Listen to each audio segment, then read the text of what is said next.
for appropriate spacing of a group home type facility. So in the interest of those facilities being successful, the ordinance that we're recommending, or I'm sorry, the distance for separation we're recommending in the ordinance is a 600-foot separation along the front street, which would be either the street or the avenue, whichever the dwelling fronted, and then a 200-foot separation in the terrace. And there's a lot of research to back up. You don't need as much separation on the rear of the property, but some is still appropriate and desirable. And again, it's really for the success of the facilities. The idea is you want them to be in a neighborhood and not sort of, have 3 or 4 next to them, as they've had an experience in Ventnor where there's three facilities right next to each other. That's a detrimental environment, not only to the community, but to the residents themselves. I mean, they're there to try to get better and improve themselves and their lives, and that's not a good situation for them. To take a step back, I think we covered this before, but all of the regulations that we're looking at would be applicable only to what are considered a Class F type facility, which is a cooperative sober living residence. The state licenses all different types of facilities. And again, this is just the Class F is the designation that it's given. That's what it's commonly referred to as. The city does not have the ability to regulate what's called an Oxford model home. An Oxford model home, the residents all live in it essentially as a family unit. They do all the cooking and cleaning, and there's no one there that's a paid employee that runs the house and that everyone reports to. So the state has determined, and I believe the federal government has determined that is a single family unit for all intents and purposes, and you therefore do not have the ability to regulate that situation. However, these Class F facilities, they're licensed facilities that are managed and operated. So the approach that we're taking is regulating them as a conditional use in all residential zones, and the conditions primarily would be separation. And again, you don't want them all clustered together. The idea is these facilities are successful when spread out and in a neighborhood, and having a bunch of them packed together defeats the purpose. It does not put the residents into the community setting. It puts them in a sort of pseudo less controlled institutional setting. So it's just not a successful environment for anybody. One of the other things that we're looking at, and we're trying to incorporate the language, I'll be working with the solicitor moving forward, is potentially limiting these facilities from inclusion in the drug-free school zone area. And the purpose behind that would frankly be to protect the people as they're going through their treatment. You have a 40 to 60% relapse rate, and there's a number of studies that publish that number. And the rate of use by the general public is significantly less than that. So you have a population that is prone to relapsing, which by all counts and all definitions, this is a mental illness. So we feel it'd be appropriate both for the city and for these facilities to not be located in an area where they're going to have significantly harsher punishments, for a setback in a disease. Read most of the research into this, they compared it to relapses in asthma or diabetes or other things where people fail to take their medications or just, have setbacks. They're sort of bound to happen for a large percentage of the population. So it would seem appropriate that, the areas that we've already identified in the city as being drug-free zones, might lend themselves to be a conditional use, or, these facilities should be outside of those zones.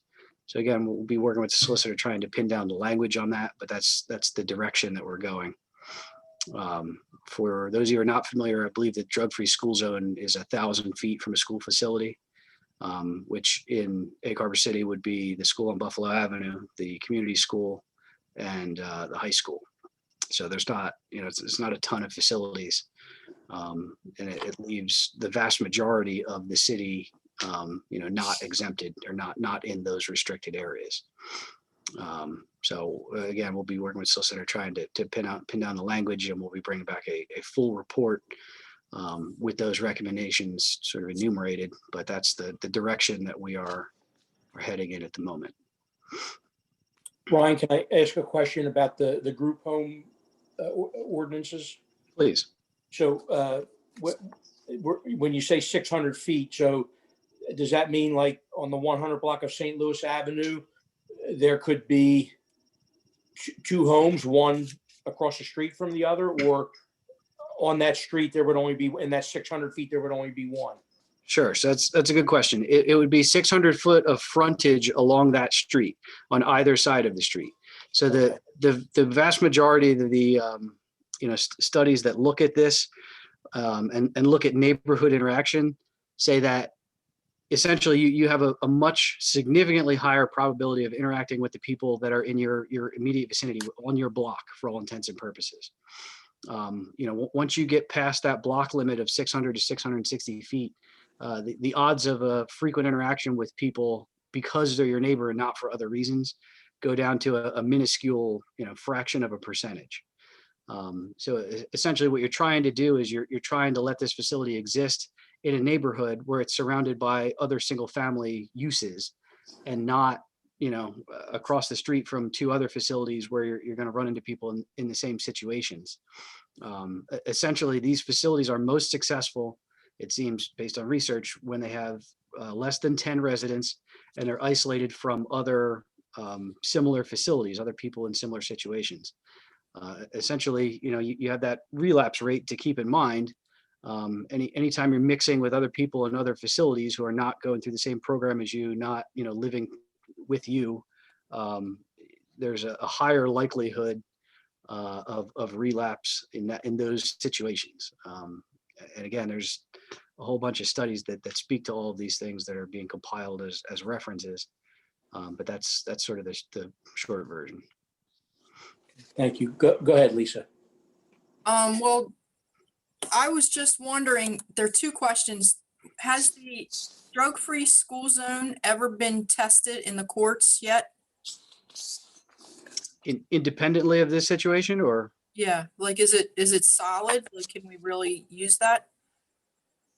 I'll defer to Leo on that one. But I mean, drug-free school zones exist everywhere. The fines are doubled or whatever.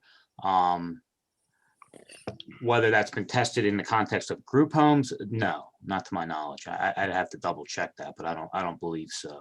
So we could put that in our land use, and then it could be turned around by the court. Is that right?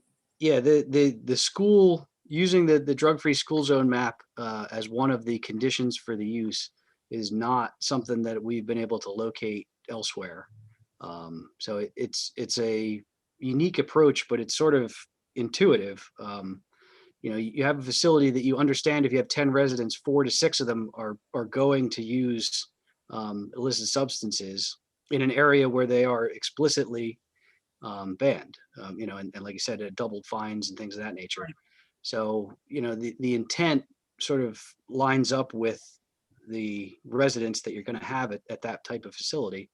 And it doesn't behoove them to be in an area where they're going to seek or they're going to have harsher penalties, because they're struggling with something. Right. So Right.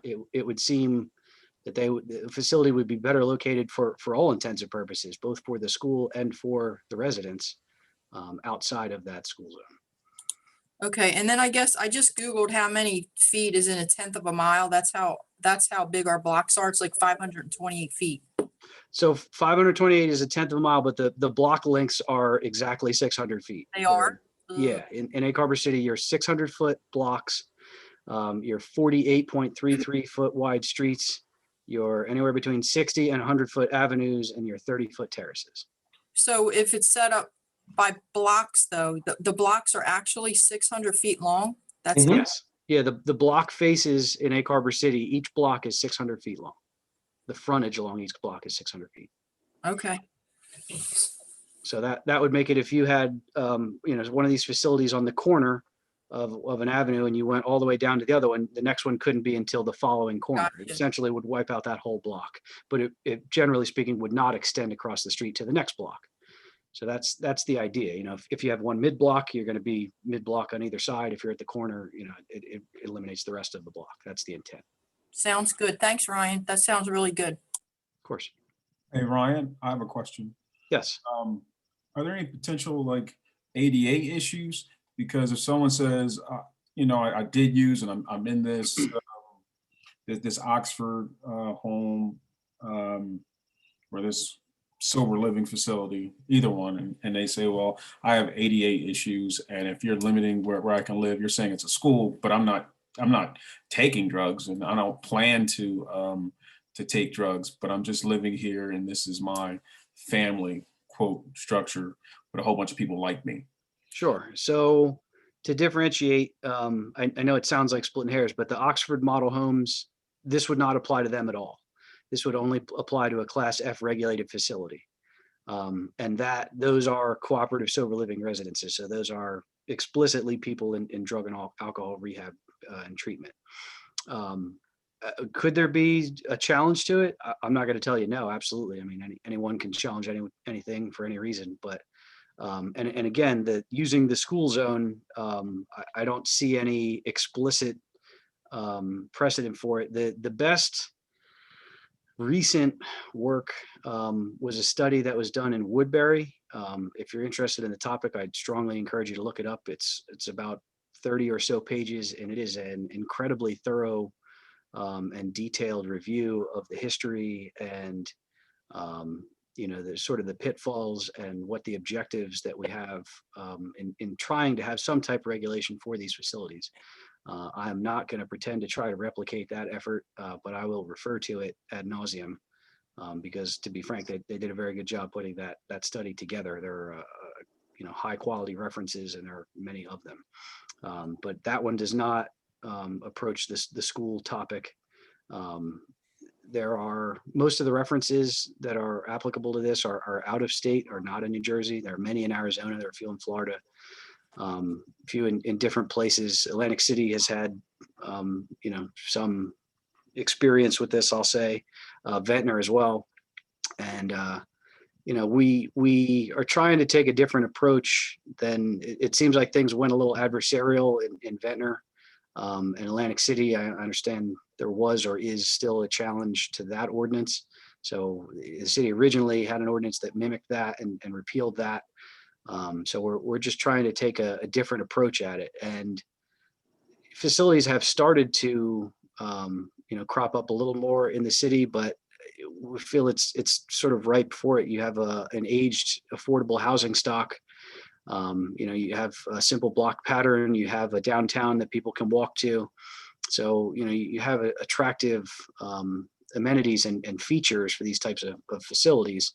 But again, you wouldn't want an unscrupulous owner to buy 3 or 4 of them in a row. Again, I'll refer back to Ventnor. There was actually 3 of them in a row, all next to each other. Yeah. That doesn't benefit anybody. So we're trying to, it is a little preemptive, but that's the intent. By the time they're, a bunch of them next to each other, you can't do anything about it. So we're trying to craft an ordinance that makes sense for the city, that makes sense for the residents of these types of facilities. And it is as least restrictive as possible, while still providing benefits to the residents and to the community. You have to allow them as a use in all zones, all residential zones. And again, that's the intent, is to be part of a neighborhood, to be part of a residential neighborhood, not to be sort of clumped together with other type facilities. So Ryan, then can you have the Oxford model and then the state regulated model. So can 2 of them exist in the same block? So the Oxford model home is technically a single family residential facility, or I'm sorry, just a single family residential home. So you can't make anything conditional to it any more than you could make it, conditional to your house. So you can't even speak to them as being a recovery facility. They are a single family home, period. So we're not going to be able to do anything about the Oxford model. That's my understanding. Yeah. You could have 4 of them next to one another. So somebody could buy the whole block if they wanted to. Yeah, it's unfortunate, but that's the reality. Yeah, there's a body of case law, like federal case law, I believe, that Yep. that says that the Oxford model is essentially, they operate as a single family home, and they're no different than any single family home on the block. So, Right. There's no licensing. There's no official, purpose. It's just people living together as a family unit in a home. So, Brian, But they would have to comply with all the ordinances and laws in the city, yeah, like everybody else. yeah, they can't So if it's exceed the number of rental, residents in they're a going to have bedroom. to have a rental inspection every year, and everything has to be kept up. And you can't have 20 people living in a house that's only allowed so many. Yeah, you guys have adopted international building codes that limit the number of square feet per person per bedroom and things like that. So there are practical limits on the number, of facilities. But again, you have an aged and, some areas large housing stock where you might have 5 and 6 bedroom homes that are reasonably cheap at this point. So that's, the types of facilities that you have concerns about, that you don't want multiple of them all to go to the same purpose, in one section of a neighborhood. So, Well, I kind of get the feeling, and this is just my opinion, and I have sympathy for people that are in situations like that. My problem is with the landlords that are buying these facilities, and they're not. It's a means to an end for them. They could care less who's living in it. And this way here, there's nothing that you can do to stop them. And they're not doing it because they're worried about these people living a clean lifestyle and getting themselves straightened out. All they're worried about is how much rent they're going to generate from a facility, just like all the other rentals in town. mhm. Except now they're tying your hands more. It's sad. Yeah, I Sorry. mean, to your point, there's significant documentation of a large number of those sort of unscrupulous operators, more out of state than in state, but they certainly exist. So that is another concern, Okay, thanks, Ryan. of course. Any other comments from the board? Questions? yeah, Jack, can you hear me, Jack? Yes, Todd. Okay, I lost picture here. Brian, currently, do we have an account on how many of these F1s we have in the town?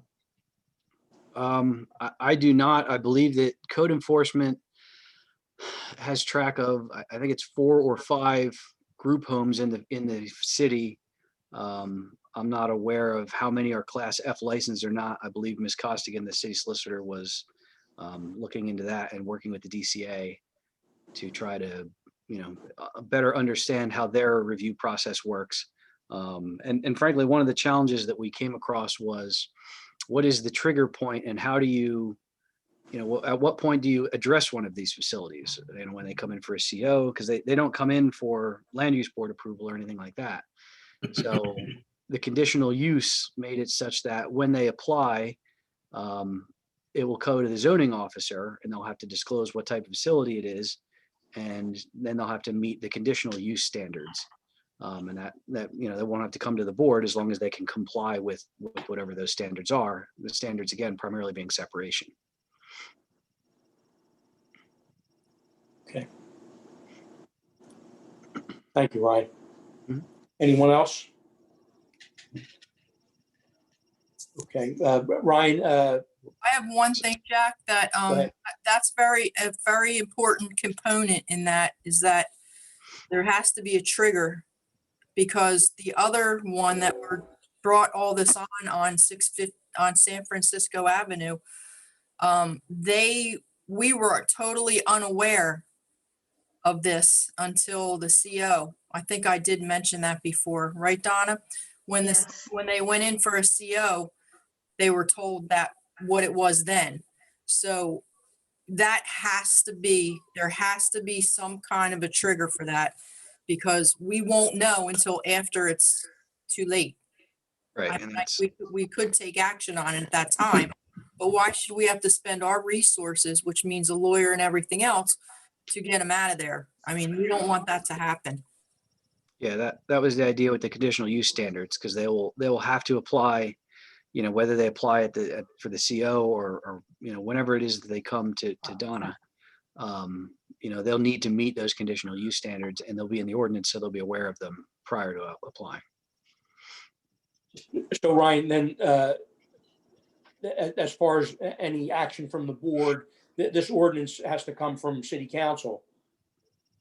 Yeah, I mean, if ultimately you would like to have a recommendation from the board to sort of back it up, ultimately that should look back to a report. Like I said, we've been working on it, sort of still working back and forth with Angela, trying to get language sorted out and get some of the details ironed out.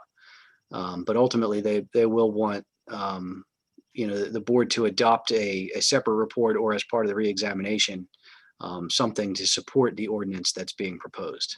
You're talking about the master plan reexamination? Yeah, which is for upcoming. Mm-hmm. Okay. Thanks, Ryan. Hey, Ryan, real Yes. quick question. What happens if they don't apply for a CO? They really don't notice us at all, and they just claim that it's the ADA that it trumps us, and they don't have to apply for permits. So if they're an Oxford model home, they're right. They can exist wherever they want. If they are a Class F facility, they need to apply to the DCA for a license to operate as such. And as a conditional use, if they didn't apply, if they just opened, they would be in violation of the city's land use ordinance. And then the city would have the ability to revoke their CO or take whatever action you would normally take when somebody, violates your land use ordinance. And the state should take action then too. I've seen a couple instances in other towns where people opened them and the state, shut them down or started issuing fines until they applied for the F license and all that other stuff. So you're saying that if the Oxford model home comes in, they don't have to come to the zoning office for a CO? Well, they have to come to the office for a CO just the same as anyone else does. But there It'd would be be like no if you condition. bought another house in Culver City and you wanted to move to it. You need a CO to move in, but there's no special, it's a single family house and you're a single family Okay. moving into it. All right. If you wanted to operate a business out of that house, that would trigger review from the zoning officer, and then he would flag it and you'd have issues. But again, that's why we make it a conditional use. So they would come in, apply for the CO as a Class F licensed facility, and then have to meet the conditional use standards. Thank you. Any other discussion on this topic from any of the board members? Easy agenda tonight, folks. Old business. Donna circulated a email list, phone list, membership list of the board members, handy to have. And she's always good about being able to contact everybody. And the other document, if you were in your packet, was industrial park properties, which is this is an ongoing thorn in our side. You have 1, 2, 3, 4, 5, 6, 7, 8 lots that are owned by, other than, well, I guess not all of them. The empty lots, one is the city's. That they're just sitting on them, and I know that the industrial park ordinance or whatever, that there's language in there that says you're supposed to buy these and you're supposed to do something to them within a certain amount of time. It's never been enforced. I don't know if it can be enforced at the present time with the city, but it just seems so hopeless to me to have all these ordinances and laws and spend the money to have them adopted, and we're powerless to do anything about it. And Jack, just FYI, the Wazen brothers, they gave their property back to the city. We own that. The city owns it now. Oh, that's right on Moss Mill Road, right? Yep. Yeah, that's a nice piece of property. Well, maybe we can sell it. Yeah, we haven't had our reorganization meeting for the industrial committee yet, but I'll hang on to this and I'll bring that up. Okay. Any other old business? Donna, is there anything that you're aware of? No. Public comments? We have Nan Galloway. Nan, I know we've got some documentation from you, also model ordinances regarding the tree ordinances. So welcome. Hi, how you doing? You can hear me? Yes. I had a question about the Wawa parcel that's being developed. And, you know, I did not attend the site plan hearing for them, but I'm wondering what was their agreement regarding street trees? I You- believe, Does anybody remember? I think Ryan can answer that better than I can, but I believe we do have strict things about landscaping, don't we, Ryan? Yeah, there were a number of trees required. I'm gonna be honest with you, I don't remember off the top of my head, but there are certainly trees required on site as part of their development. They had to, I don't believe they sought a waiver for that. I believe they complied with the number of trees that were required based on the size of the development. And do you know what the species of tree that they want to plant is? I don't, but I could share their landscaping plan with you if you're curious. Yeah, I'd like to see it because, you know, many of these developers wind up putting in those Bradford pear trees. Sure. which we really don't want. They're small trees, but they don't last long and they tend to split and break. And so, you know, we would like, the green team would like to see more mature trees, trees that will get big and not require, you know, replanting in 15 years. What kind of trees do you folks? Well, now that's a good Recommend. question. Well, our ordinances specifically refer to any tree in the comprehensive management plan, which is about 3 or 4 pages long. We really need to narrow that down and have a select group of trees, maybe 6 or 8 trees that we prefer of different sizes and species. Right now, Egg Harbor City's in a situation where we have all those London plane trees. And when you have trees of one species, so many of them, a plate could come in and take them all out in one fell swoop. Right now, they're aging and a lot of them are in bad shape and they need to come down. And it's the bolding of Egg Harbor City. If we had more of a variety of trees planted, we wouldn't have that problem in the future. So the green team would like to recommend that the city have a tree protection ordinance where we can try to keep the trees that we have and require, you know, a specific group of species of trees to be planted. And whenever the city does a road project, when trees have to come down to accommodate the work, that they be replanted and with a variety of trees. And we're fortunate in our town because most of the utilities are in the back, in the terraces.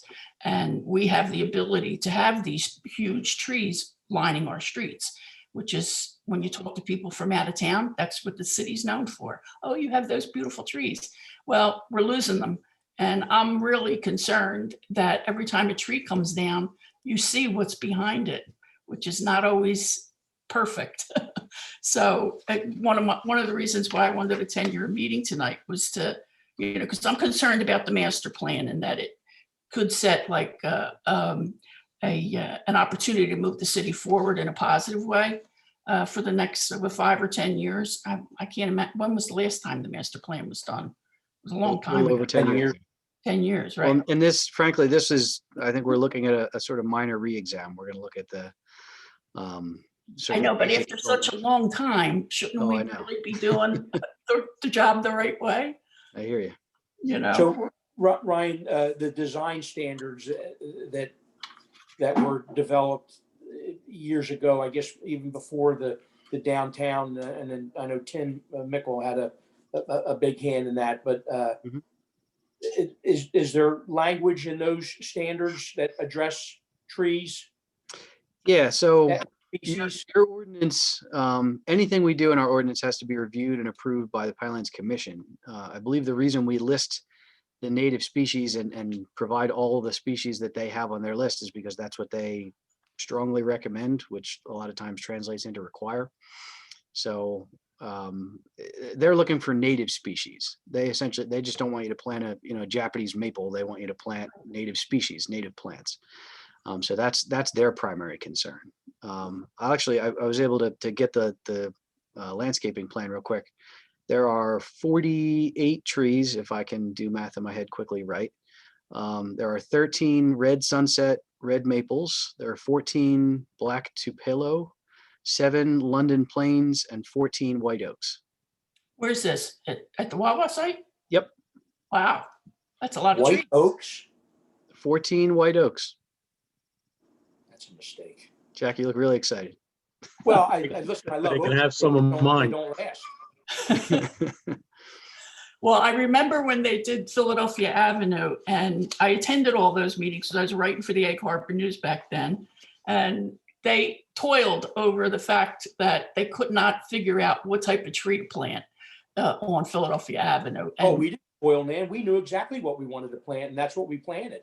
I know, but they're tiny little trees. They're not So- getting big. So Nan, Don't ruin the sidewalks. You mentioned the Bradford pear, and you also mentioned the trees that are falling down, and many of the trees probably could have been saved if the homeowner, who is ultimately responsible at this point, would have maintained the trees. They might not have fallen down. So when I was on council then, I'm looking towards 100 years from now, maybe even 20 years from now. I remember in my lifetime when they planted those Bradford pears, and they turned into a nightmare. They were beautiful, they bloomed, but they weren't being maintained, and they started growing into the second story of the residences, along Philadelphia Avenue, and they just became a problem. So when we did the downtown redevelopment, gosh, how many years ago has that been, Lisa? We selected a tree, and Ryan, were you around at that time? We picked that. I believe I was an intern at the time, but yeah, I male remember when ginkgo. we selected the male ginkgo. It was a ginkgo species, but it had to be the male species ginkgo. And we put those in because they didn't need a lot of maintenance. They didn't need a lot of water, and they grew slow, and it took them a long time to mature, and they didn't tear up your sidewalks. And it wasn't going to require a lot of effort to be expended on the city's behalf to keep these trees growing for the next 30 years. So that's why we picked them. And we've had grief about it ever since. What happened to the beautiful trees that were downtown? There isn't any trees downtown. Well, there is trees downtown. They're just not Bradford pears, and they don't make a mess. So you're damned if you do and damned if you don't. Right. It's always a Well, drawback. we prefer native trees, and Bradford pear is a Japanese tree, I believe, and it's an invasive species. So what has happened is people planted those trees for specimen trees or street trees, and now they're all over the woods, and they're crowding out our native species trees, which are oaks and maples and things like that. So, we don't even like them. You talk to anybody who's involved in any type of green environmental stuff, and they'll tell you that do not plant those trees. So that's a concern of ours, just like bamboo is a concern. We don't want that either. But so this is all these reasons. This conversation just leads me to why we need a tree protection ordinance. I mean, people, if there's a tree in front of your house, you have to maintain it. Those trees were planted by the city 60, 80 years ago. The city used to maintain the trees back then. It wasn't until the 1990s that they they abolished the Shade Tree Commission and turned it over to the residents. And they were already big and unruly. So, if you do a streetscape project and you ask the homeowner, do you want a tree? We're going to replace the trees. Do you want one? And they say, yeah, then they should agree to maintain that tree. They're not going to agree to maintain the tree unless there's an ordinance on the books, which is why we need a tree protection ordinance, where if you have a mature tree, right now, my goal would be to apply for a tree maintenance grant and have them just come through the city and trim every tree that needs to be trimmed. take down and identify the ones that need to come down. And, I had 2 trees removed from the front of my house. They cost $1,000 to come down. Yeah. And I had small trees. They were maples, but they were small. And they did lift my sidewalks. And every tree will lift sidewalks. So, as far as planting a new tree goes, you can't really say, oh, well, we don't want a tree that doesn't lift the sidewalks. They're going to lift the sidewalks in 50 years, in 40 years, maybe. Everybody's required to. I don't know that that's 100% true. I think that this species that's on Philadelphia Avenue will not do that. Right. Well, the only problem is you don't know what's in the ground. Once you plant a tree, like Right. every 10, 15, 20 feet, you might find a bed of clay where that tree root is not going to go down. It's going to go sideways, and eventually it's going to pop up the sidewalks. So, concrete waits for no man, but it's also it is destructible. You can get rid of it after a while. It doesn't last Right. forever. You just try to Like make it last. But- Annette, I'll So, Nan, ask you did since you I have the replant- opportunity, what do you guys think of the steel plates that we started using, the tree root plates? On this, the ones on top of the sidewalk? No, at Chicago Avenue, we started doing, you leave out a section of concrete curb and you put a steel plate along the edge that replaces the curb there. It gives the roots a little room to grow. don't And know then anything about the that. trees don't push the steel, they grow around it. Yeah, no, I don't know anything about it. You'll have to educate me on that. There's a Okay. couple of spots that they've done that. Yeah, take a look at the 300, 400, 500 blocks of Chicago Avenue. Well, Ryan, I think that if the tree is healthy and it can be, assessed that it's going to last a while, that you should do that. But the trend has been, when we get grants or money to do these streets, we tried to throw the trees in there because it's so darned expensive to do something with them that you can get it paid for as part of the project. The only problem that I had with that is, and to Nan's point is, there was nothing in any of the language to say, if you remove that tree, you must replace it in kind with a tree, with some kind of a tree. Sure. Doesn't have to be what you took out, but some tree should be put back for the tree that you took out. That I would be in agreement with for sure. And personally, I think it should be up to the homeowner, because if they're going to be the one responsible for maintaining it, if they don't want a tree, then we'll put it somewhere else. But if you're taking down 30 trees on a street because you want to pave and put in new sidewalks and new curb and gutters and all that, well, you got to put 30 trees back up somewhere. There's a whole science behind trees and how they reduce your energy costs. They lower the temperature of the city. Then you're saying that the trees would not necessarily have to be where the project was, but Well, ideally, yeah, but no, I would ask a homeowner. I would do, like when they do the streetscape project, they go door to door and say, we're going to be on your street for the next 2 weeks, poor Chicago Avenue. So why can't they ask them, we have a tree replacement program. We're going to take this tree down because it's diseased and it's old. Do you want to replace it with a different type of tree? And here's the list of trees that you could choose from. And then, I even had a program set up where they would sign a contract and say, I tend to maintain it and for the next so many years and so forth, and make sure it gets watered and things like that. So I don't know. I don't want to see anybody shove anything down anybody's throat, because it'd be different if the city was planting the trees and they were maintaining them, then yes, put the trees back up. But you're not committed to maintaining the trees. You got rid of your commission, your shade tree commission. So unless the city is willing to say, we're planting the trees and we're going to maintain them, then the homeowner shouldn't have an issue with it. It's only going to help the homeowner to have a tree in front of their house. It increases property values. Mhm. It lowers energy costs. There's a million reasons why you should have a tree or several trees lining the streets. But because the city doesn't want to go for it, we have to leave it up to the homeowner to decide if they're going to maintain them or not. Well, and to give you an idea of the scope and the scale of how big some of these things get, I don't know how well you'll be able to see it. That's a tree stump that we Oh my took God. out. It's bigger than the excavator that arrived on the site on that trailer. Where is this? In Egg Harbor? That came off of London Avenue, the 200 block of London Avenue. It's literally like 10 feet wide. It stretched from the Wonder back of how the old curb that to the sidewalk. There's other ones too. That thing was crazy. It was the biggest stump I've ever seen. But like, you know, as a homeowner, you're gonna pay $5,000 or $6,000 to get that thing removed. Yeah, right. You know, I mean, they literally had to bring like a 300 series excavator just to get it out of the ground and take it off on a flatbed. Right. So I'm glad you brought up that the trees that are here, they're not trees that grew in the forest. They're ornamental street trees. They have a lifespan. They need to be removed and replaced if Right. so desired, you know?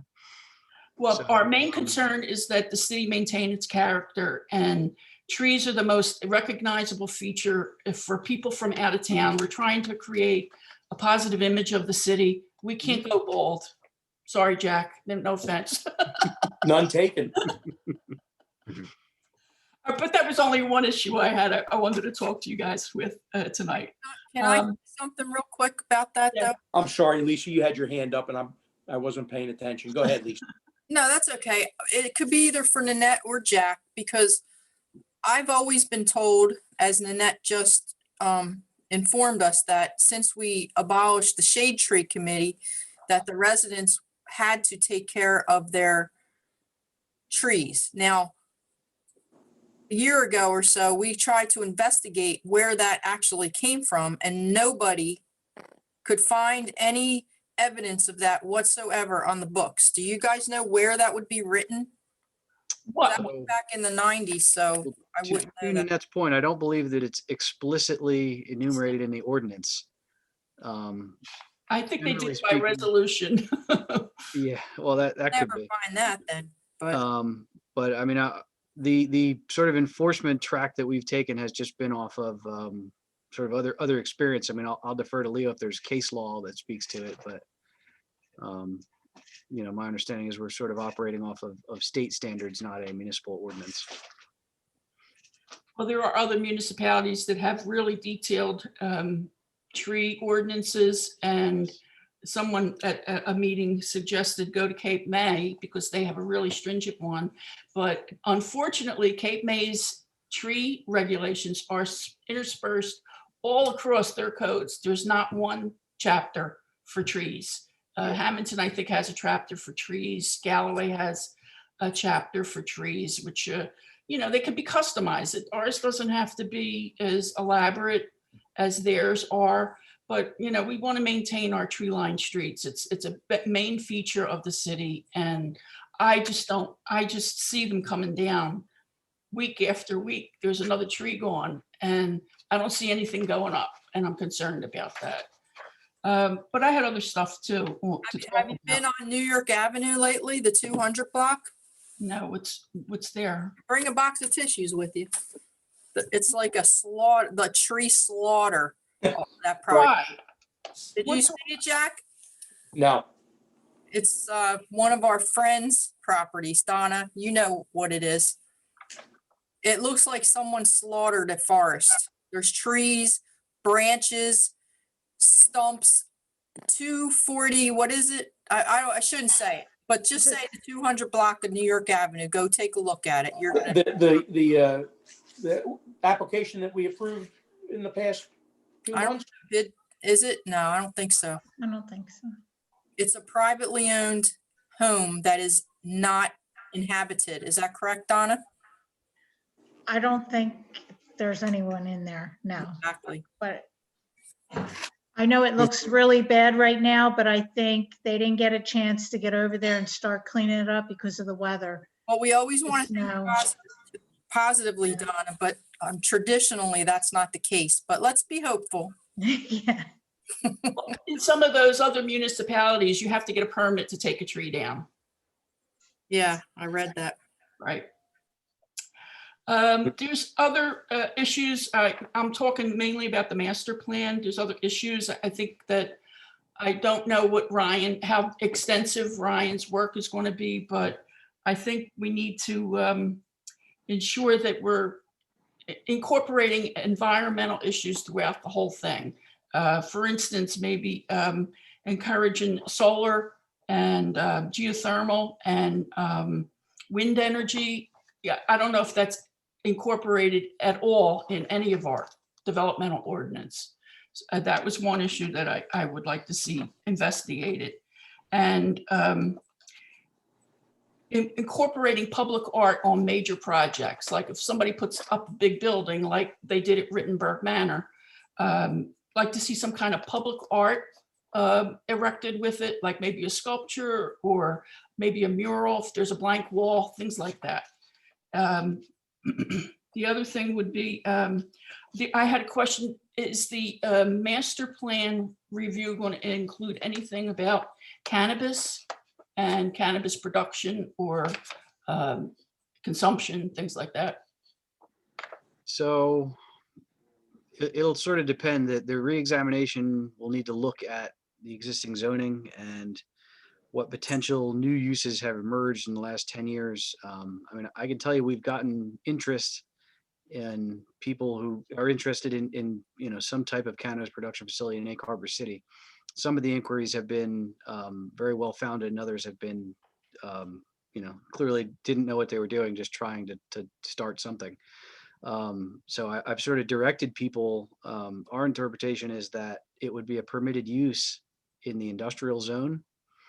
It would be a growth packing distribution, sort of fits within the permitted uses in the industrial zone. So we'll probably take a closer look at that, since that is something that's an emerging use. And like I said, there has been interest, and numerous people reach out to me. So yeah, I mean, I would say that'll probably get a look. What about sales and consumption?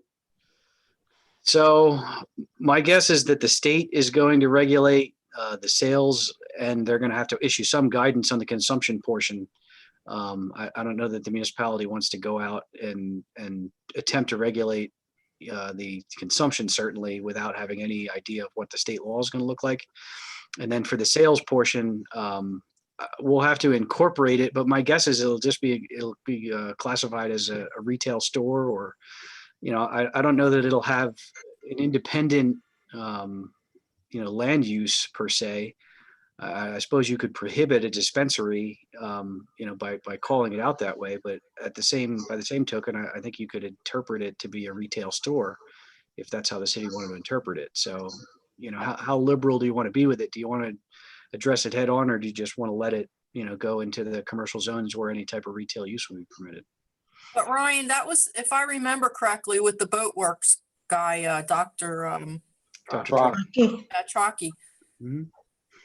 There's very few places in Egg Harbor City, based on the current laws that are out there with medical marijuana, that they could actually put a store, because we have so many churches and we have schools and whatnot.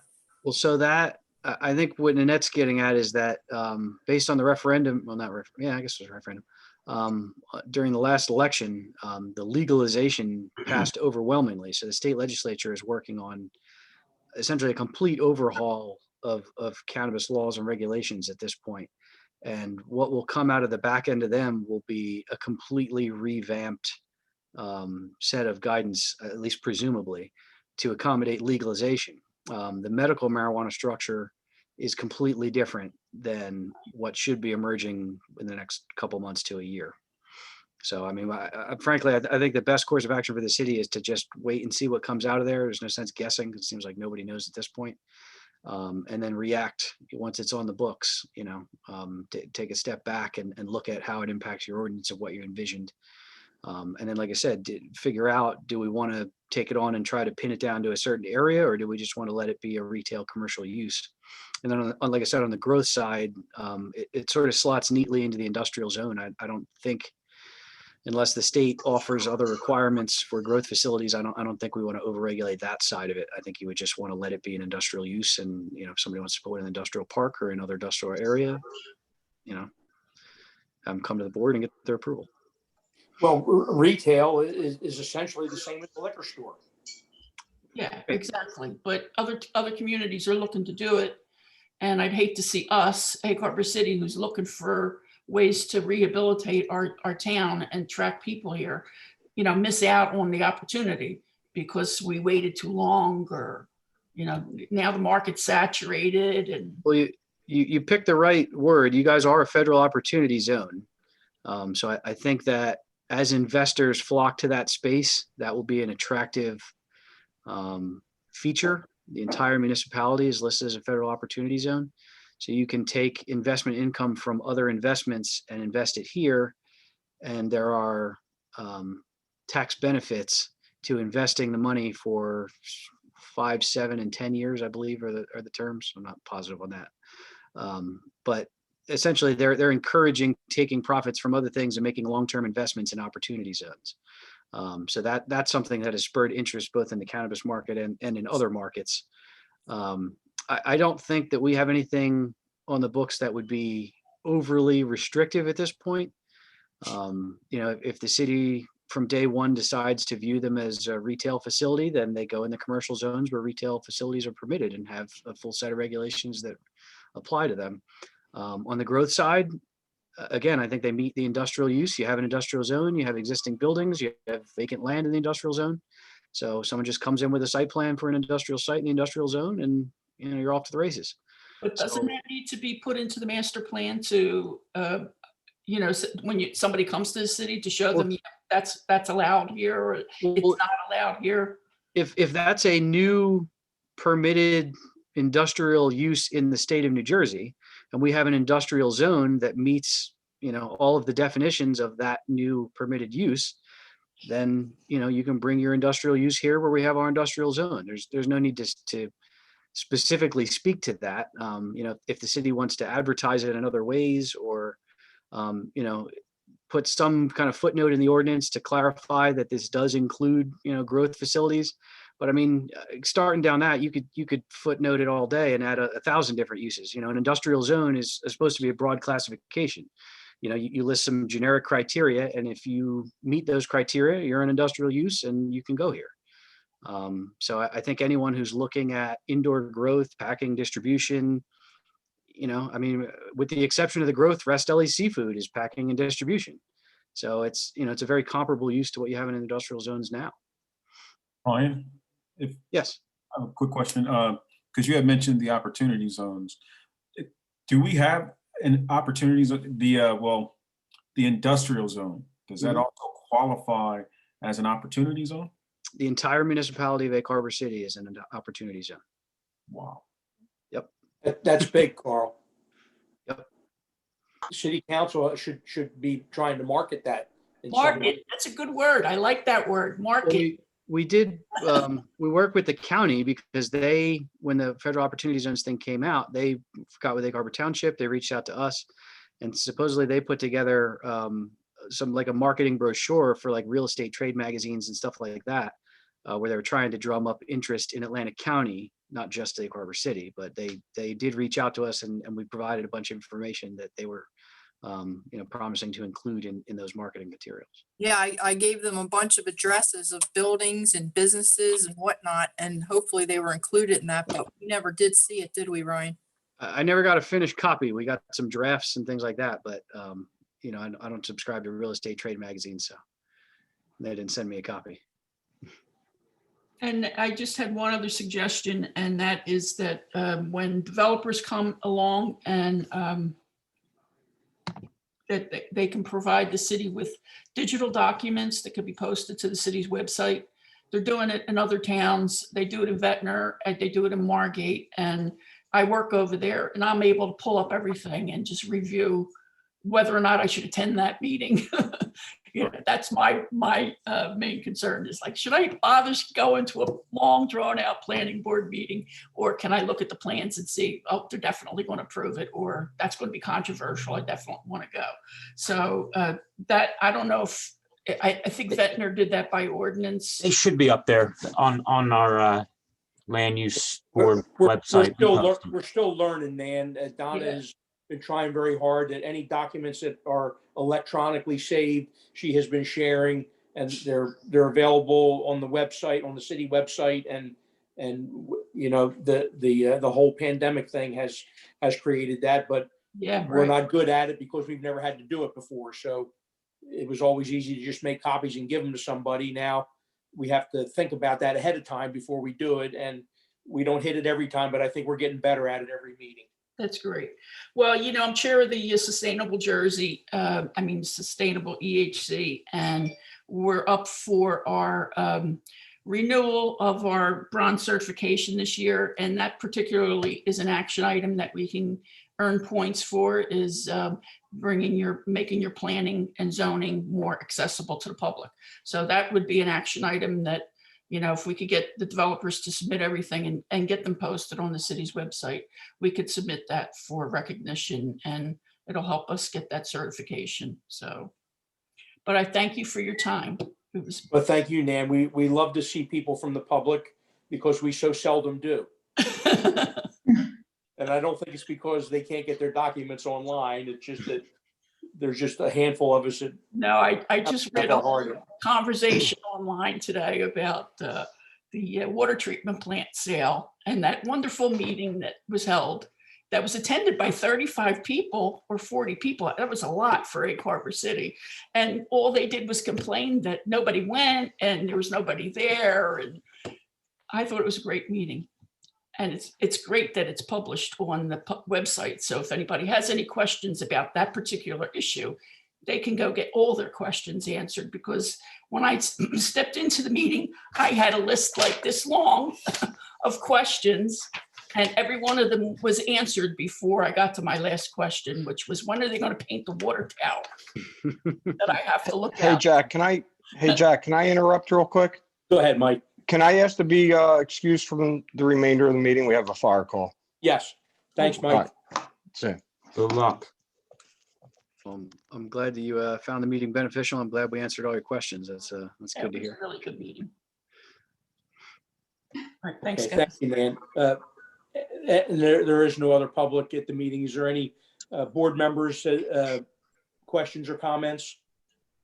I have one quick thing. I don't want to hold everyone up. I got a call today from an attorney in Hamilton, Ryan. I'm not sure. I don't think it's anyone I know, but he said he represents a company called Skyline Holdings, and they do like adult education classes. And they were looking, they're under contract to purchase the old St. Nicholas School. And I think he wanted to, I called him back and left him a message, and then he hasn't gotten back to me yet. So I anticipate he's going to call me tomorrow, but I think he's looking to meet with a couple people informally to kick around some ideas. And I don't know if we've have any set procedure on how we've done that. I know in the past, like the Wawa, like Ryan and I sat down with some members of the Wawa people. I know people have come to a hearing before the full board and just pitched an idea or two kind of informally. So I didn't know if the board had any preference. I mean, I can make myself available. So Leo, I think historically, these kind of things were met by the redevelopment committee on city council. Okay. And I know there was interest in the St. Nick's property several times from several different applicants. And I think it was an informal assembly of people from the redevelopment committee, and the mayor asked myself as chairman of the land use board to attend the meeting just to hear what they had to say. But for sure, there'd be a lot of questions. yeah, so I got the same call, Okay. but I happened to answer it. So I did speak to the All right. attorney for a little bit. I wasn't going to bring it up tonight only because we hadn't received anything formal from him. But I directed him to send a letter to the city clerk requesting a meeting with the redevelopment committee. Perfect. It's not a permitted use. There's no way that it would fit under the existing zoning. They would have to have a redevelopment plan to accommodate anything like that at that site. Okay. Perfect. So yeah, we'll see where it goes. All right. Thanks, Leo and Ryan. Thank you. Anyone else from the board? No? Okay, Mayor, any report? No, nothing. Anything from people? If not, we'll entertain a Motion to adjourn. Motion. Second. All those in favor, please say aye. Aye. Opposed? Aye. We are adjourned. Thank you, ladies and gentlemen. Aye. Thank Yeah, you. everyone, thank you. Thank Good you. night. Have a good night. Good night. Night.